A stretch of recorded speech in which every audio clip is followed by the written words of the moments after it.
Hello friends, हम लोग आज साइंस के 40 इंपॉर्टेंट एमसीक्यू पीवाईक्यू का प्रैक्टिस करने जा रहे हैं और हम उम्मीद करते हैं आप सभी जो है अच्छे से 40 का 40 क्वेश्चंस का जो है प्रैक्टिस करोगे, अभ्यास करोगे।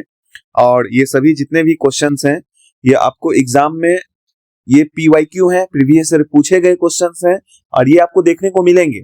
मैक्सिमम क्वेश्चन आपको देखने को मिलेंगे, तो आप सभी 1 से लेकर के 40 तक का क्वेश्चन का अभ्यास करोगे अभी और बीच में छोड़ के नहीं जाओगे, है ना। सभी क्वेश्चंस को कवर करोगे और ईमानदारी से लिखोगे कि आपने 40 में कितना क्वेश्चंस को सही किया। तो चलिए स्टार्ट करते हैं आज के प्रैक्टिस को। तो ये साइंस का इंपॉर्टेंट सेलेक्टेड फिजिक्स, केमिस्ट्री और बायो का सेलेक्टेड क्वेश्चंस है। तो चलिए पहला क्वेश्चन आप देख रहे हैं, निम्न में से कौन सी अभिक्रियाएं संयोजन अभिक्रिया है। यहाँ पे आप देख रहे हैं निम्न में से कौन सी अभिक्रियाएं संयोजन अभिक्रियाएं हैं। तो पहला है सी, देख रहे हो CaO plus H2O, Ca into H का whole twice, CaCO3, CaO CO2, Zn CuSO4, ZnSO4 Cu, AgNO3 plus NaCl, AgCl, NaNO3। तो ये प्रायः संयोजन अभिक्रिया, वियोजन अभिक्रिया, उसका विस्थापन अभिक्रिया, द्विविस्थापन अभिक्रिया के बारे में क्लास में मैंने हजारों बार बताया है, ठीक है। अच्छे से वहां पे आपको जब हमें पढ़ा रहा था तो ये सारे अभिक्रियाएं के बारे में हमने आपको समझाया था। एग्जाम में ये बहुत ही इंपॉर्टेंट है, आना ही आना है, इसीलिए हम उम्मीद करते हैं आप सभी ने इसका सही आंसर दे दिया होगा। निम्न में से कौन सी अभिक्रियाएं संयोजन अभिक्रियाएं हैं। तो हम सभी जानते हैं ऑप्शन नंबर ए जो आप देख रहे हो ये प्रायः क्या है, संयोजन अभिक्रियाएं का उदाहरण है। तो ऑप्शन नंबर ए क्या हो जाएगा, राइट आंसर हो जाएगा। ये जो आप देख रहे हो ना ये क्या है, वियोजन अभिक्रिया है, जिसमें एकल अभिकर्मक टूटकर 2 या 2 से अधिक अभिकारक का निर्माण करते हैं, ठीक है। और ये जो आप देख रहे हो ये क्या है, विस्थापन अभिक्रिया है। ये जो अधिक क्रियाशील धातु है ये अपने से कम क्रियाशील धातु को उसके ही यौगिक से क्या कर देता है, विस्थापित कर देता है। ये जो आप देख रहे हो ये द्विविस्थापन अभिक्रिया है, क्योंकि इसमें आपने क्या देखा था, आयनों के आदान प्रदान से, ठीक है, आपस में क्या होता है, आयनों का शेयरिंग होता है। आयनों का क्या होता है, शेयरिंग से, ठीक है। तो क्या बनता है, 2 या 2 से अधिक पदार्थ बनते हैं, मतलब आयनों के अदला बदली करके जो होते हैं, ठीक है, उसे हम लोग क्या कहते हैं, द्विविस्थापन अभिक्रिया कहते हैं, डबल डिस्प्लेसमेंट रिएक्शन, ठीक है। तो आपने क्या देखा, CaO plus H2O, Ca into H का होल ट्वाइस, ये किसके उदाहरण है, तो संयोजन अभिक्रिया के उदाहरण है। तो आप सभी ने भी ऑप्शन नंबर ए को चुना है, तो आपका ये क्या है, करेक्ट आंसर है। चलिए नेक्स्ट क्वेश्चन को हम लोग देखते हैं। नेक्स्ट क्वेश्चन जो कि आप देख रहे हैं, जंग लगने की प्रक्रिया को क्या कहते हैं। जंग लगने की प्रक्रिया को क्या कहते हैं, दहन कहते हैं, संक्षारण कहते हैं, अपचयन कहते हैं, उदासीनीकरण कहते हैं। तो जंग लगने की प्रक्रिया को हम क्या कहते हैं, जल्दी से इसका आंसर कीजिए। तो हम सभी जानते हैं जंग लगने की जो प्रक्रिया है उसे हम क्या कहते हैं, तो संक्षारण कहते हैं। तो जिन सभी ने ऑप्शन नंबर बी को चुना है उन सभी का क्या है, करेक्ट आंसर है। चलिए नेक्स्ट क्वेश्चन को हम लोग देखते हैं। हम उम्मीद करते हैं आप सभी ने भी ऑप्शन नंबर बी को चुना है। चलिए नेक्स्ट क्वेश्चन को हम लोग देखते हैं। नेक्स्ट क्वेश्चन आपके स्क्रीन के सामने है, पीएच का मान 7 से कम होने पर पदार्थ होता है क्षारीय होता है, उदासीन होता है, अम्लीय होता है, लवण होता है। जल्दी से बताइए, बहुत ही इंपॉर्टेंट क्वेश्चन है। ये क्वेश्चन एग्जाम में आपको देखने को मिलेंगे, हर बार ये पूछा जाता है, इस तरह का क्वेश्चन है कि नहीं, क्षारीय, उदासीन, अम्लीय, लवण, ये से लगा हुआ क्वेश्चन बहुत बार पूछा गया है, हर साल ही पूछा जाता है। तो पीएच का मान 7 से कम होने पर पदार्थ होता है। हम सभी जानते हैं पीएच मान जब भी 7 से कम होगा, यानी 7 से कम होने पर क्या होता है, ये अम्लीय होता है। और ध्यान रखना ये जो क्षारीय होता है ना, क्षारीय कितने पे होता है, 7 से ज्यादा होगा तो क्षारीय होगा। उदासीन 7 पे होगा, उदासीन कितने पे होगा, पीएच मान 7 होगा तो उदासीन होगा।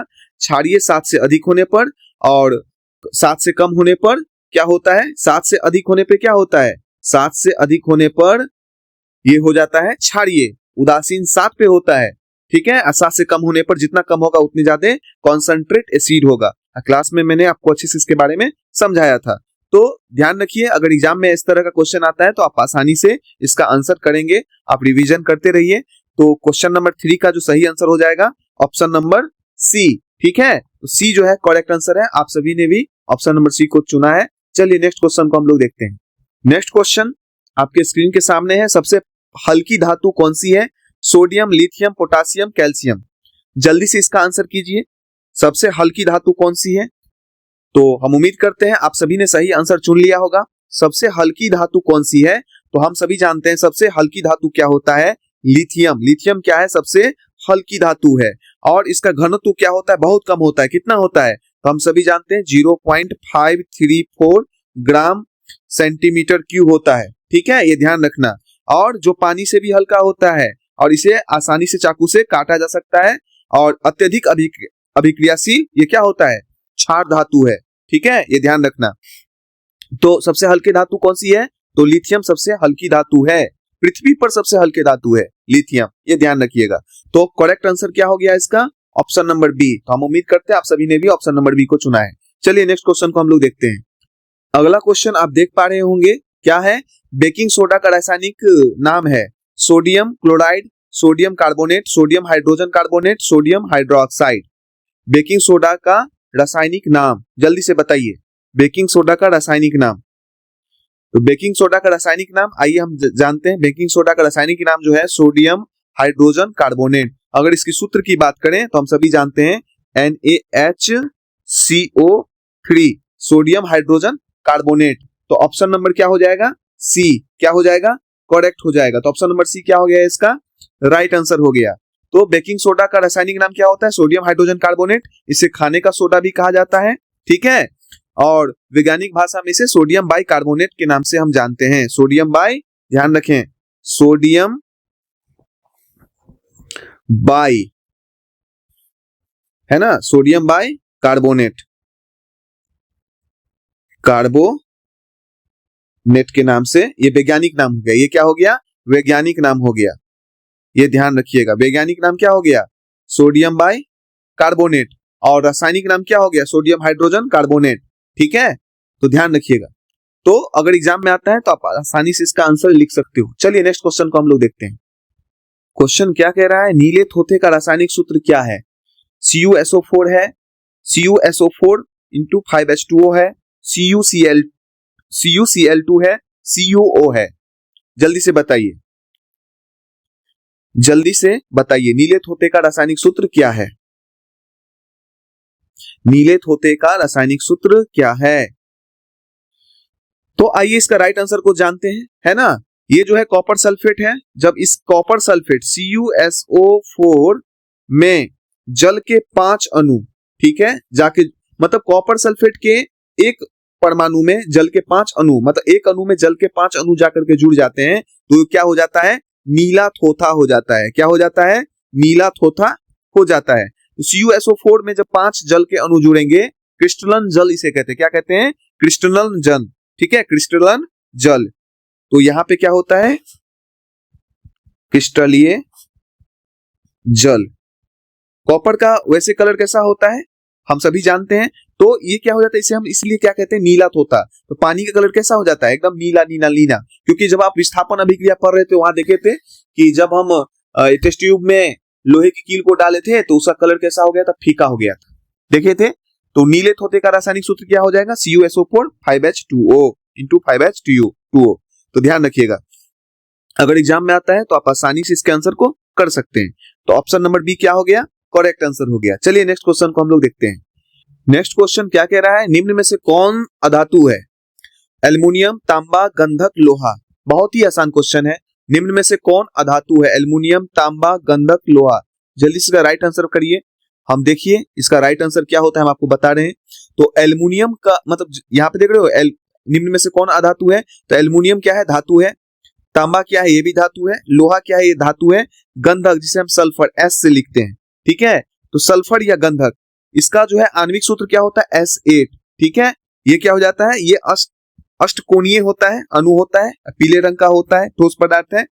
और आपको बता दें इसे हम S से लिखते हैं, ठीक है। संकेत से क्या होता है, S। सल्फर या गंधक, तो ये क्या है, प्रायः अधातु है। तो ऑप्शन नंबर क्या हो जाएगा, सी क्या हो जाएगा, करेक्ट हो जाएगा। जिन सभी ने ऑप्शन नंबर सी को चुना है उनका क्या है, राइट आंसर है। चलिए नेक्स्ट क्वेश्चन को हम लोग देखते हैं। नेक्स्ट क्वेश्चन क्या देख रहे हो, धातुओं का अयस्क से निष्कर्षण किस प्रक्रिया से होता है। धातुओं का अयस्क से निष्कर्षण किस प्रक्रिया से होता है, अपचयन से होता है, ऑक्सीकरण से होता है, उदासीनीकरण से होता है, दहन से होता है। जब हम मेटल नॉन मेटल, धातु अधातु पढ़ा रहे थे तो इसको मैंने अच्छे से समझाया था। धातुओं का अयस्क से निष्कर्षण किस प्रक्रिया से होता है, तो मैंने आपको बताया था जैसे CuO है, ठीक है। जब इसको हम कार्बन से अभिक्रिया करवा देंगे तो क्या हो जाएगा, कार्बन क्या, कॉपर बचेगा, कॉपर धातु शुद्ध बचेगा, और CO2 ये कार्बन क्या कर देगा, इसका अपचयन कर देगा। ठीक है, तो यहाँ पे ध्यान रखना, धातुओं का अयस्क से निष्कर्षण किस प्रक्रिया से होता है, तो अपचयन के प्रक्रिया से होता है। किस प्रक्रिया से होता है, अपचयन के प्रक्रिया से होता है।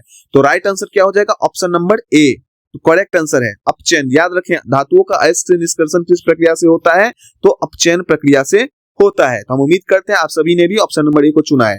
चलिए नेक्स्ट क्वेश्चन को हम लोग देखते हैं। तो नेक्स्ट क्वेश्चन क्या देख रहे हो, धोने का सोडा का सूत्र Na2CO3 NaHCO3 Na2CO3 into 10H2O NaOH। जल्दी से इसका आंसर कीजिए। हम उम्मीद करते हैं आप सभी ने इसका सही आंसर कर दिया होगा। धोने का सोडा का सूत्र की अगर बात करें, हम सभी जानते हैं, ये जो देख रहे हो ना Na2CO3 और 10H2O, तो यहाँ पे क्या होता है, सोडियम कार्बोनेट में जब जल के क्या होते हैं, मतलब इसको हम क्या कहते हैं, देखो धोने का सोडा का जो हम कहते हैं नाम, सोडियम कार्बोनेट, सोडियम कार्बोनेट, और इसमें क्या होता है, जल जुड़ जाता है, जल के डेकाहाइड्रेट,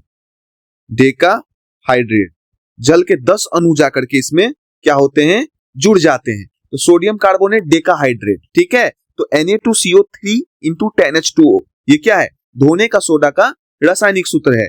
तो ऑप्शन नंबर की सी क्या हो जाएगा, करेक्ट हो जाएगा। याद रखें, ये सोडियम हाइड्रोक्साइड है, सोडियम हाइड्रोजन कार्बोनेट है, सोडियम कार्बोनेट है, तो इसमें जो है धोने का सोडा सोडियम कार्बोनेट डेकाहाइड्रेट, ये क्या है, धोने का सोडा का सूत्र है। ध्यान रखें, एग्जाम में अगर पूछा ही जाता है, ये सब क्वेश्चन रहता है, आप लोग जो है जरूर इसका ज्यादा से ज्यादा प्रैक्टिस करके जाएं, सूत्र सबको ध्यान में रखते रहें, रिवीजन करते रहें, बार बार रिवीजन करते रहें, ताकि एग्जाम में गलती कम से कम हो। चलिए नेक्स्ट क्वेश्चन को हम लोग देखते हैं।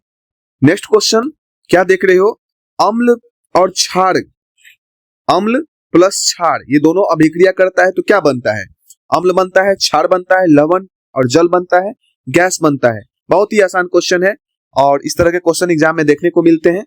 जल्दी से बताइए, अम्ल और क्षार परस्पर अभिक्रिया कर रहे हैं तो क्या बनता है, अम्ल बनता है, क्षार बनता है, लवण और जल बनता है, गैस बनता है। जल्दी से बताइए इसका राइट आंसर क्या होगा। और अगर आपने बिहार एग्जाम पोर्टल चैनल को सब्सक्राइब नहीं किया है तो जरूर करें, लाइक करें, शेयर करें, कमेंट्स करें।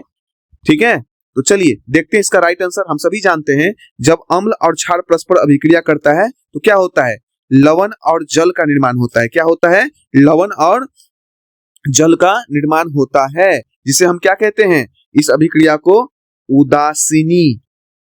उदासीनीकरण है कि नहीं, अभिक्रिया भी कहते हैं, उदासीनीकरण अभिक्रिया भी कहते हैं।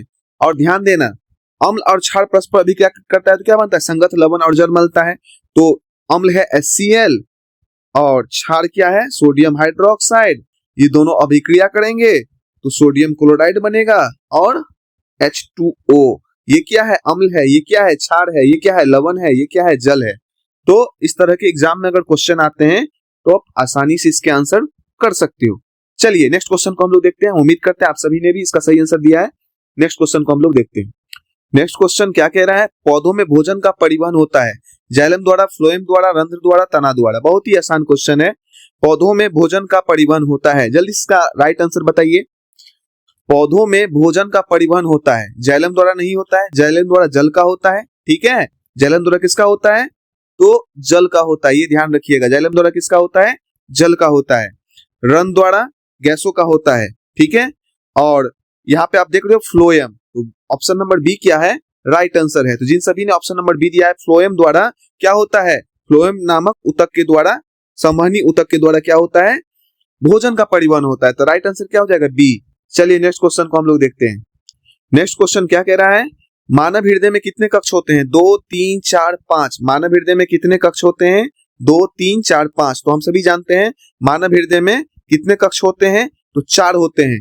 कितने होते हैं, 4। तो राइट आंसर क्या हो जाएगा, सी, दायां नीले, बायां नीले, दायां अलिन, बायां अलिन। चलिए नेक्स्ट क्वेश्चन को हम लोग देखते हैं। उम्मीद करते हैं आप सभी ने भी इसको आंसर सी किया है। नेक्स्ट क्वेश्चन बहुत ही आसान क्वेश्चन, प्रकाश संश्लेषण की प्रक्रिया कहाँ होती है, माइटोकॉन्ड्रिया में, राइबोसोम में, क्लोरोप्लास्ट में, नाभिक में। और देखिएगा बहुत सारे टीचर्स ऐसे होते हैं बहुत ही डिफिकल्ट क्वेश्चन करवाते हैं। ठीक है, लेकिन जब आप एग्जाम देने जाओगे बहुत ही इजी क्वेश्चंस जो है आपको देखने को मिलेंगे। ठीक है, तो मैं जो 10 साल 12 साल जो पीछे प्रीवियस ईयर क्वेश्चंस हैं उसको मैंने देख करके हमने देखा है कि बहुत सारे क्वेश्चंस जो है रिपीटेड क्वेश्चंस होते हैं। ठीक है, अगर आप 5 साल 6 साल पहले के क्वेश्चंस को प्रैक्टिस कर लो तो 100 में 100 आसानी से आ जाएंगे। वही क्वेश्चंस बार बार रिपीट होते रहते हैं। ठीक है, तो हम लोग क्या होते हैं, भटकते हैं, भटकाव ज्यादा होते हैं। तो YouTube पे आते हैं, बहुत सारे YouTube चैनल को देखते हैं जो कि डिफिकल्ट क्वेश्चन कराते हैं, लेकिन एग्जाम में वो पूछेंगे नहीं, पूछेंगे आपके बेसिक और वही हम गलती करके आ जाते हैं। ध्यान रखना, बहुत ही आसान क्वेश्चन, इसी तरह के क्वेश्चन, क्योंकि ये सारे क्वेश्चन पूछे गए क्वेश्चन हैं। ठीक है, तो यहाँ पे ध्यान दीजिए, प्रकाश संश्लेषण की प्रक्रिया कहाँ होती है, तो प्रकाश संश्लेषण की प्रक्रिया क्लोरोप्लास्ट में होती है। क्लोरोफिल के अंदर जो डॉट जो होता है ना उसे क्लोरोप्लास्ट कहते हैं। ठीक है, तो ऑप्शन नंबर सी क्या हो जाएगा, इसका राइट आंसर हो जाएगा। चलिए नेक्स्ट क्वेश्चन को हम लोग देखते हैं।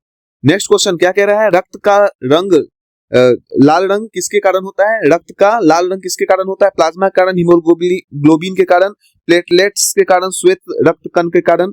रक्त का लाल रंग किसके कारण होता है, प्लाज्मा के कारण होता है, हीमोग्लोबिन के कारण होता है, प्लेटलेट्स के कारण होता है, श्वेत रक्त कण के कारण होता है। तो हम सभी जानते हैं रक्त का लाल रंग हीमोग्लोबिन के कारण होता है। ऑप्शन नंबर बी क्या हो जाएगा, इसका राइट आंसर हो जाएगा। चलिए नेक्स्ट क्वेश्चन को हम लोग देखते हैं।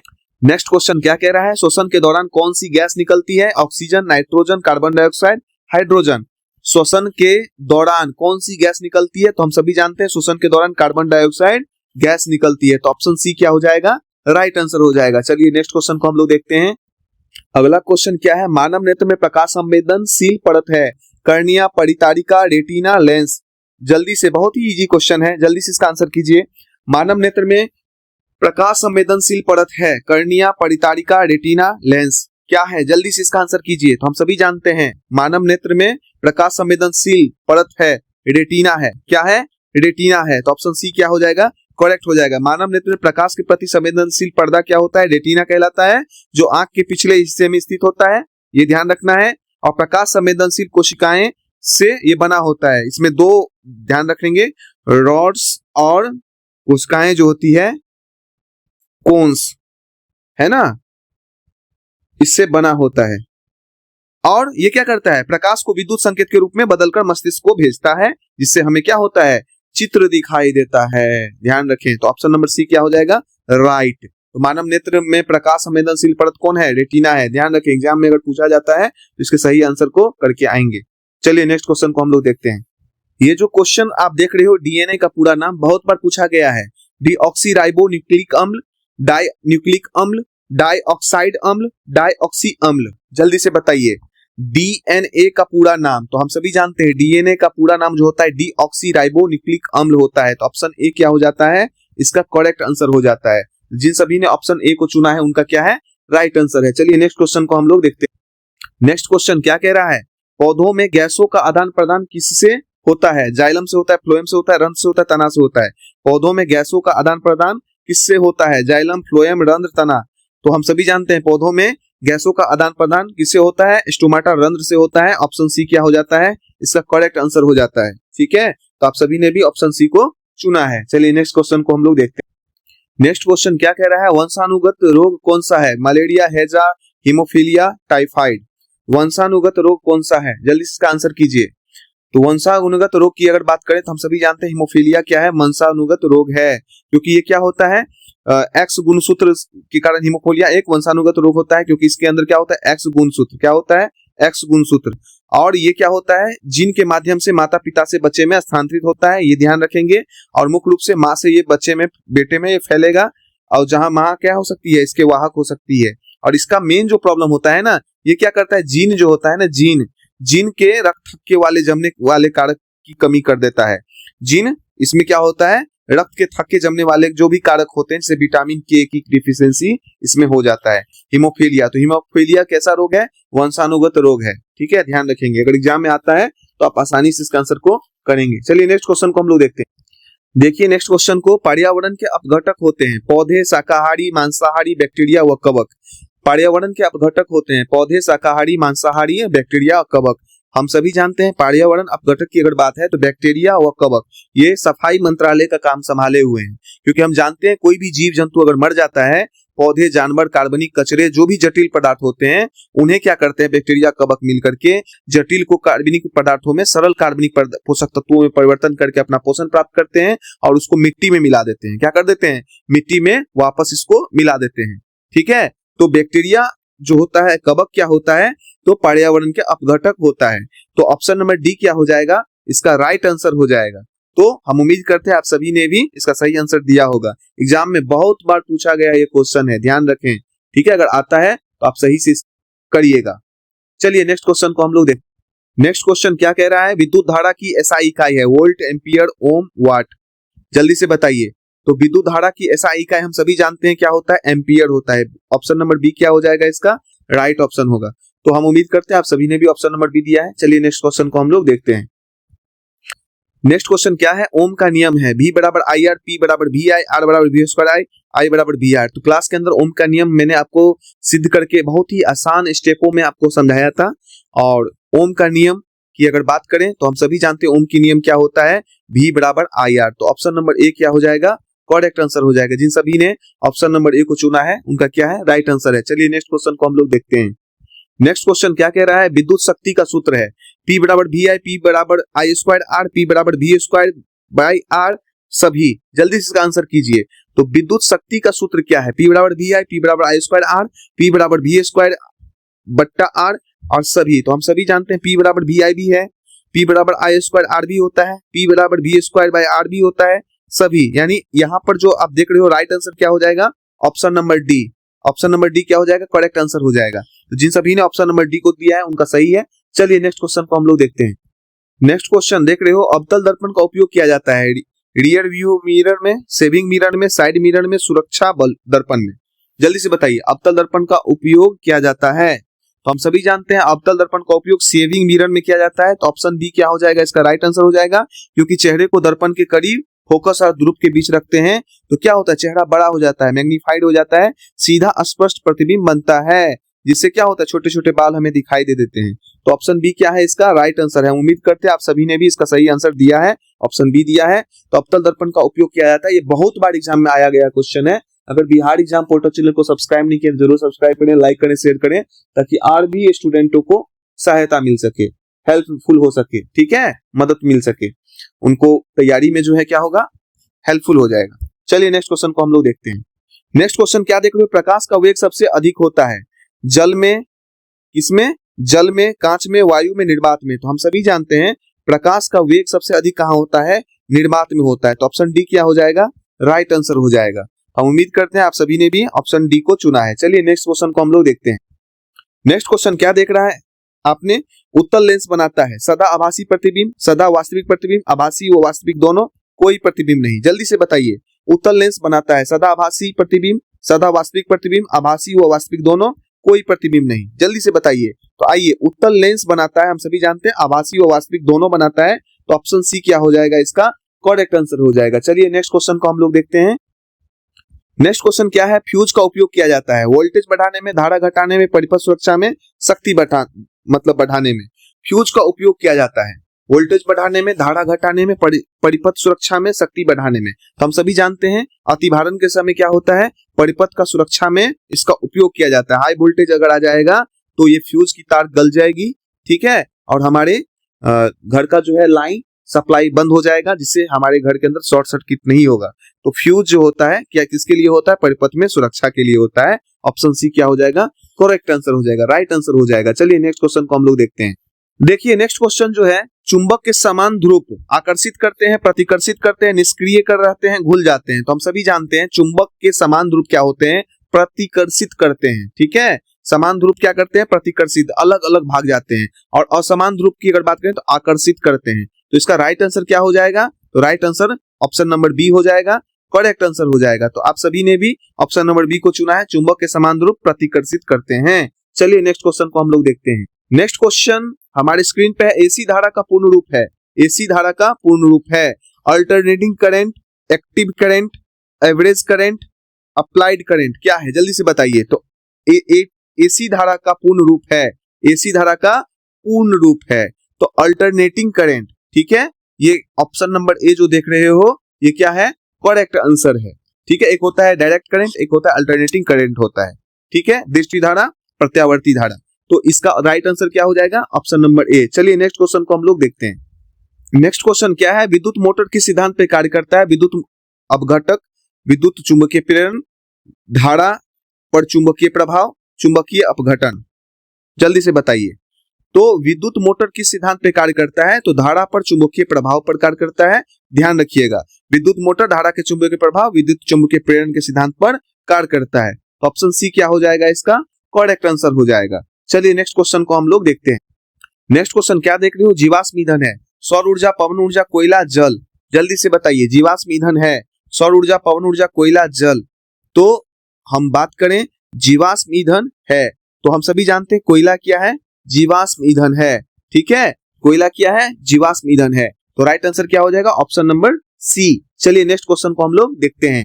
नेक्स्ट क्वेश्चन क्या कह रहा है? ओजोन परत हमें किससे बचाती है? अवरक्त किरणों से, पराबैंगनी किरणों से, गामा किरणों से, रेडियो तरंग से। ठीक है, तो हम सभी जानते हैं ओजोन परत हमें किससे बचाती है? तो पराबैंगनी किरण से हमें बचाती है। तो राइट आंसर क्या हो जाएगा? Option number B. Option number B क्या है इसका राइट आंसर? पराबैंगनी किरण से कौन हमें बचाता है? ओजोन परत बचाता है। चलिए नेक्स्ट क्वेश्चन को हम लोग देखते हैं। नेक्स्ट क्वेश्चन क्या देख रहे हैं? जैव विविधता का संरक्षण क्यों आवश्यक है? जैव विविधता का संरक्षण क्यों आवश्यक है? सौंदर्य के लिए, पारिस्थितिकी संतुलन के लिए, पर्यटन के लिए, उद्योग के लिए। जल्दी से बताइए, जैव विविधता का संरक्षण क्यों आवश्यक है? सौंदर्य के लिए, पारिस्थितिकी संतुलन के लिए, पर्यटन के लिए, औद्योगिक के लिए। तो हम सभी जानते हैं जैव विविधता का संरक्षण क्यों आवश्यक है? पारिस्थितिकी संतुलन के लिए। पारिस्थितिकी संतुलन के लिए जैव विविधता क्या है? संरक्षण आवश्यक है। जैव विविधता का संरक्षण आवश्यक है पारिस्थितिकी संतुलन के लिए। पारिस्थितिकी संतुलन के लिए ध्यान रखिएगा, एग्जाम में आता है, इसका सही आंसर आप करेंगे। चलिए नेक्स्ट क्वेश्चन को हम लोग देखते हैं। नेक्स्ट क्वेश्चन क्या कह रहा है? बायोडिग्रेडेबल अपशिष्ट है, प्लास्टिक, कांच, कागज, पॉलीथीन, कौन है? जल्दी से बताइए। बायोडिग्रेडेबल, तो आप समझ लीजिए बायोडिग्रेडेबल की बात करें तो गल सड़कर कार्बन डाइऑक्साइड पानी पोषक तत्वों में बदल जाता है, आसानी से बदल जाता है। और इसमें क्या होता है ना, पर्यावरण को नुकसान पहुंचाए बिना ही मिट्टी में मिल जाता है। तो कौन ऐसा हो सकता है? प्लास्टिक तो नहीं होगा, कांच भी नहीं होगा, पॉलीथीन भी नहीं होगा, कौन होगा? कागज होगा। तो ऑप्शन सी क्या हो जाएगा? इसका राइट आंसर हो जाएगा। तो हम उम्मीद करते हैं आप सभी ने भी ऑप्शन सी को दिया है कि नहीं? चलिए नेक्स्ट क्वेश्चन को हम लोग देखते हैं। नेक्स्ट क्वेश्चन क्या है? पारिस्थितिकी तंत्र में उत्पादक है, पशु, मनुष्य, पौधे, बैक्टीरिया। जल्दी से बताइए। पारिस्थितिकी तंत्र में उत्पादक है, पशु, मनुष्य, पौधे, बैक्टीरिया। तो हम सभी जानते हैं पारिस्थितिकी तंत्र में उत्पादक की अगर बात है तो पौधे। ऑप्शन सी क्या हो जाएगा? करेक्ट आंसर हो जाएगा। चलिए नेक्स्ट क्वेश्चन को हम लोग देखते हैं। जल का सबसे बड़ा स्रोत है, नदी, झील, समुद्र, वर्षा। बहुत ही आसान क्वेश्चन है, हम सभी जानते हैं जल का सबसे बड़ा स्रोत समुद्र है। ऑप्शन सी क्या है? राइट आंसर है। चलिए नेक्स्ट क्वेश्चन को हम लोग देखते हैं।